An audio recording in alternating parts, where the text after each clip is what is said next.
नमस्कार माझ्या गोड ताईंनो, मी सरिता आणि खूप खूप मनापासून स्वागत आहे तुम्हा सगळ्यांचं पुन्हा एकदा आपल्या एका व्हिडिओमध्ये आणि स्टिच विथ सरितामध्ये. तर आज आपण कोणत्याही प्रकारे कटिंग किंवा स्टिचिंग न पाहता आपल्या एका सबस्क्रायबर ताई आहेत, नवीनच आहेत बहुतेक, कारण त्यांच्या आता जस्टच कमेंट मला यायला लागलेल्या आहेत काही आठवड्यांपूर्वी.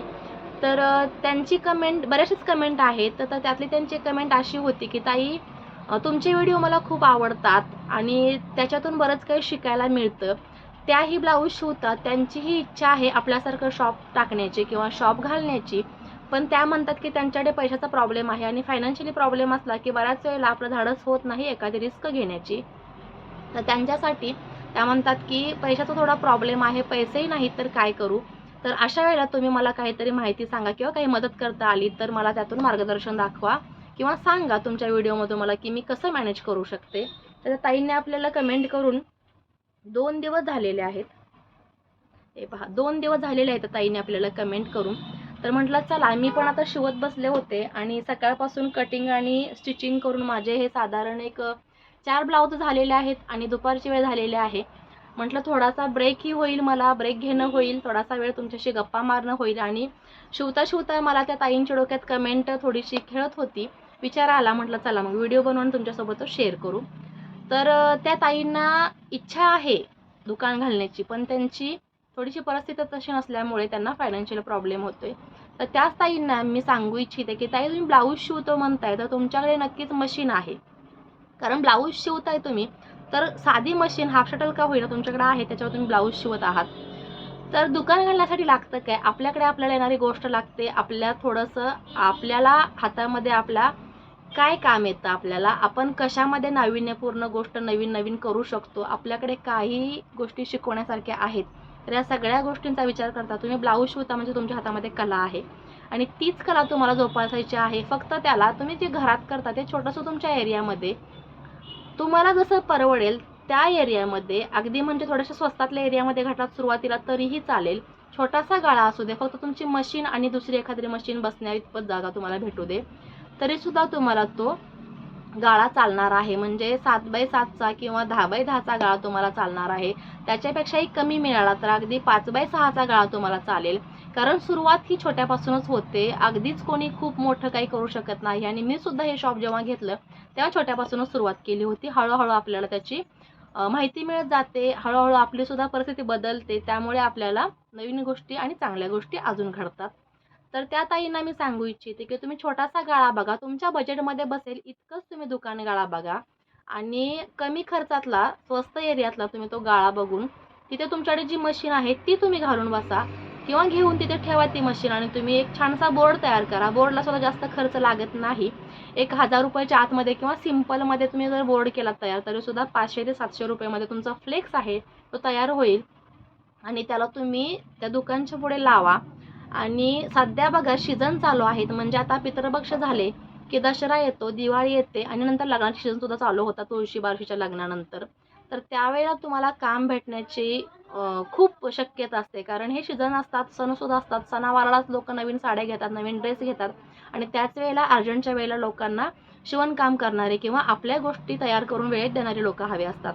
तर तुम्हाला सुद्धा चान्स आहे खूप चांगला.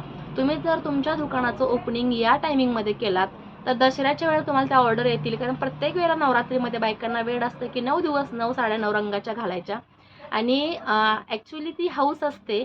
इतर काही कामाधंद्यामध्ये रोजच्या रुटीनमध्ये कोणीही साडी घालून कम्फर्टेबल नसतं, तर सणासुदीचं औचित्य साधून सणाला बाहेर साड्या निघतात आणि अगदी हौसेनं ती साडी घातली जाते.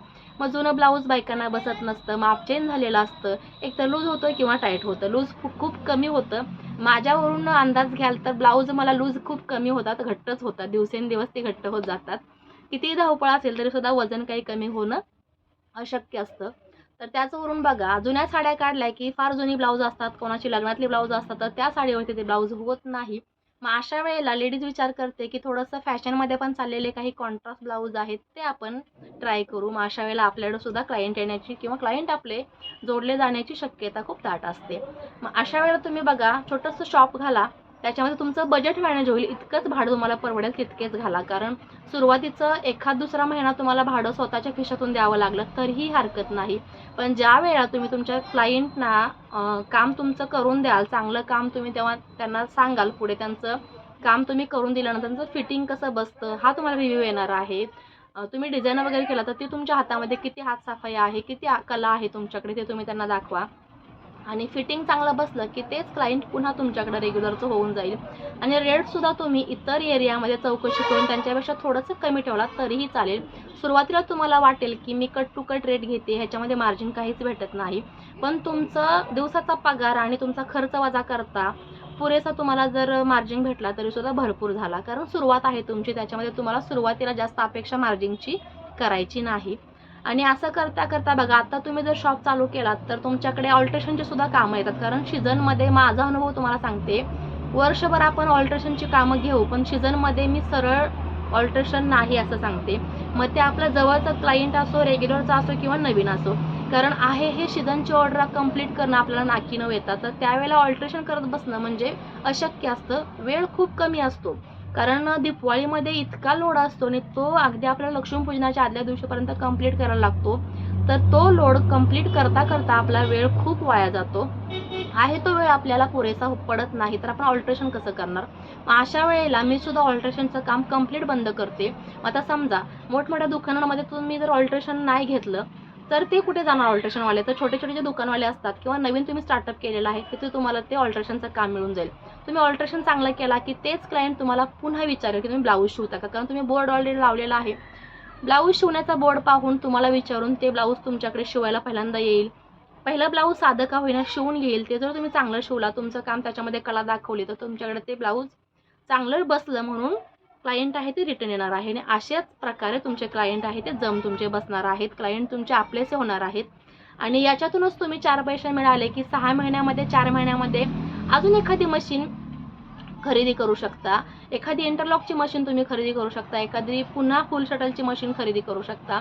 आणि असे तुम्ही गोष्टी ॲडजस्ट करत गेलात की तुमचा सुद्धा सेटअप खूप छान होईल. सुरुवातीला तुम्हाला फक्त इतकंच करायचं आहे की छोटासा सेटअप करायचं धाडस करा. रिस्क आहे बघा, रिस्क घेतल्याशिवाय कोणतीही गोष्ट साध्य होत नाही, सक्सेस होत नाही. आणि ह्याच्यामध्ये तुम्हाला काहीच जास्त रिस्क आहे असं मला वाटत नाही. कारण सुरुवातीला मी जेव्हा शॉप चालू केलं तेव्हा एव्हा ना माझ्याकडे फक्त 2 मशीन होत्या. 2 मशीनच्या पुढे मी हळूहळू मशीन वाढवत गेली. आणि तुमचं सुद्धा असं स्टार्टअप जर सेट झालं तर तुमचा सुद्धा स्टार्टअप खूप छान सुरू होईल, खूप छान सेट होईल आणि खूप छान बसेल. तर तुम्ही विश्वासाने मला विचारलेल्या प्रश्नांची उत्तरं किंवा तुम्ही केलेल्या कमेंटची तुम्हाला अपेक्षित उत्तरं मी तुम्हाला देऊ शकते तितके मी तुम्हाला दिलेले आहेत. तुम्हाला याच्यावरून अजून काही डाऊट असेल, एखादा तुमचा प्रश्न असेल तुम्ही मला विचारू शकता.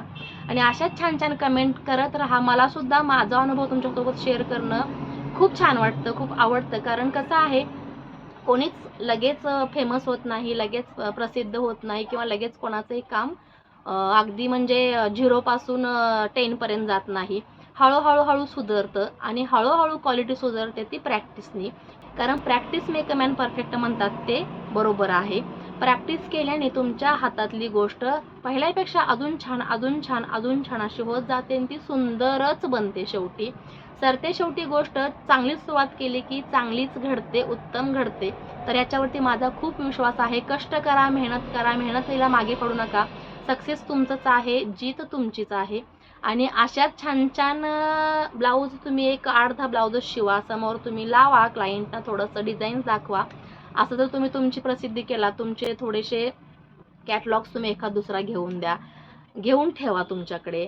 गिराईक आले की ते दाखवा. त्यांना काय आवडतं विचारा. तुमची आवड आणि त्यांची आवड एकजूट होते का बघा. किंवा त्यांना काय आवडतं थोडंसं त्यांच्या गोष्टीवरून तुम्हाला अंदाज येतो, मग तितकंच उचलायचं आणि त्यांना त्याच अनुषंगाने डिझाईन दाखवायच्या. तर असं छान छान काम तुम्ही करत गेलात तर तुम्हाला त्याची प्रतिक्रिया सुंदरच मिळणार आहे. आणि तुमचं सक्सेस आहे ते अगदी अटल आहे आणि तुमचं सक्सेस आहे ते तुम्हाला मिळणारच आहे. तर तुम्ही सुद्धा मेहनत करत राहा, तुमचा सक्सेस तुम्हाला मिळत राहील. हळूहळू तुमची सुद्धा प्रसिद्धी वाढत जाईल. आणि आपलं काम म्हणजे माउथ पब्लिसिटी असतं. जेवढं तुम्ही ॲडव्हर्टायझिंग करून तुम्हाला क्लायंट मिळणार नाही तेवढं तुम्ही माउथ पब्लिसिटीने क्लायंट मिळवू शकता. एखादं काम चांगलं करून दिलं की ते दुसऱ्याला सांगतात, त्याच्यामुळे अजून 2 गिराईक आपल्याला येतात नवीन. आणि हे सुद्धा बघा, मी जे काम करते इतक्या वर्षाचं त्याचा अनुभव तुम्हाला सांगते. तुम्ही कितीही काम चांगलं केलात तर 1 ते 2 वेळा क्लायंट तुम्हाला छान म्हणेल. पण थोडंसं कुठे लूज झालं तर ब्लाऊज तुम्हाला बिघडलं म्हणतात. तर त्यासाठी जे निगेटिव्ह गोष्टी आहेत त्या ऐकून घ्या, त्यातून तुम्ही शिकत चला आणि पुढे होत चला. त्या चांगल्या गोष्टी तुम्ही करू शकता. जितकं फिनिशिंग आणि क्वालिटी तुम्ही देऊ शकता तितकं मेंटेन ठेवा, त्याच्यापेक्षा जास्त अजून द्यायचा चांगला प्रयत्न करा आणि छान छान तुमचा स्वतः सेटअप होईल. तर आजचा व्हिडिओ तुम्हाला आवडला असेल अशी मी अपेक्षा करते आणि असेच छान छान व्हिडिओ पाहण्यासाठी आपल्या चॅनलला सबस्क्राईब केलं नसेल किंवा स्टिच विथ सरिताला सबस्क्राईब करायचं अजून राहून गेला असेल तर प्लीज सबस्क्राईब करा. जास्तीत जास्त आपले व्हिडिओ शेअर करा, जेणेकरून अशाच काही गरजू ताईंना आपल्यापासून काहीतरी माहिती मिळेल आणि त्यांना सुद्धा सेटअप करायला, स्टार्टअप करायला खूप सोपं जाईल. चला तर मग पुन्हा भेटू अशाच एका छानशा नवीन व्हिडिओमध्ये. आणि माझ्या गप्पा तुम्हाला कशा वाटल्या हे कमेंटमध्ये सांगायला विसरू नका. पुन्हा भेटू नवीन एका छानशा मस्त आणि जबरदस्त व्हिडिओमध्ये. बाय.